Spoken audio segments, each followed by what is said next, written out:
ఈరోజు రాష్ట్రంలో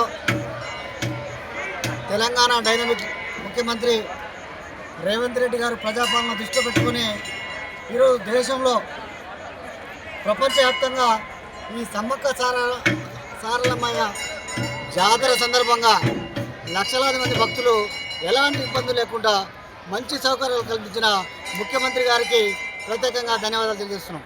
అదేవిధంగా ఈ రాష్ట్ర మంత్రి గారు సీతక్క గారు చూస్తున్నాం, ఇక్కడ చాలా సౌకర్యాలు చాలా బ్రహ్మాండంగా ఉన్నాయి.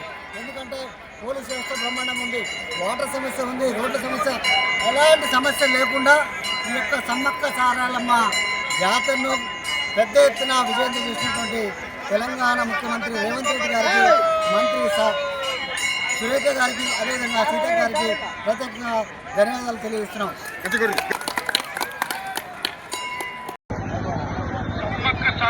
మోదీపురం బొడ్రాయ్ చైర్మన్ కన్నం జానయ్య గారి ఆధ్వర్యంలో ఈరోజు సమ్మక్క సారలమ్మ జాతరని సందర్శించడం జరిగింది.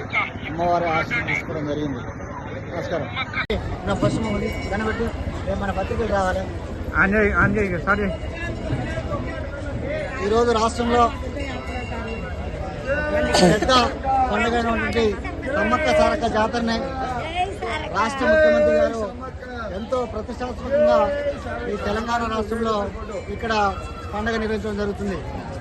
ఈ యొక్క జాతరకు ముఖ్యమంత్రి గారు పెద్ద ఎత్తున నిధులు కేటాయించి ఈ దేశంలో సమ్మక్క సారలమ్మ జాతరని ప్రపంచవ్యాప్తంగా గుర్తుకు తెచ్చిన మన ముఖ్యమంత్రి రేవంత్ రెడ్డి గారికి ప్రత్యేకంగా ధన్యవాదాలు తెలియజేస్తున్నాం. ముఖ్యంగా ఈరోజు రాష్ట్రంలో ప్రజాపాలనకు ఈ నిదర్శనం ఇదే. ఎందుకంటే రేవంత్ రెడ్డి గారు ప్రజాపాలనలో ఈరోజు రాష్ట్రంలో పెద్ద పండుగ సమ్మక్క సారమ్మ జాతరకు ఈరోజు లక్షల మంది భక్తులు వచ్చి యొక్క దేవుని దర్శించుకోవడం జరిగింది. చూసాం, ఇక్కడ మంచి సౌకర్యాలు ఉన్నాయి, వాటర్ సౌకర్యం ఉంది, రోడ్ల సౌకర్యం ఉంది, పోలీస్ వ్యవస్థ ఉంది, అన్ని సౌకర్యాలు ఉండి ప్రజలకు అందుబాటులో ఉండి మంత్రి గారు ప్రజలకు అందుబాటులో ఉండి రాష్ట్ర కేబినెట్ మీటింగ్ ఇక్కడ పెట్టి ఈ యొక్క సమ్మక్క సారలమ్మ జాతరకు జాతీయ స్థాయి గుర్తింపు తెచ్చిన మహానాయకుడు రేవంత్ రెడ్డి గారు అని ఈ సందర్భంగా గుర్తు చేస్తున్నాం. ముఖ్యంగా రేవంత్ రెడ్డి గారు చేసిన ప్రజాపాలనలో ఈరోజు సమ్మక్క సారలమ్మ జాతర పెద్ద ఎత్తున విజయవంతం చేయడం జరుగుతుంది.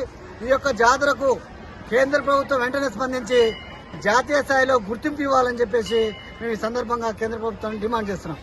జై కాంగ్రెస్.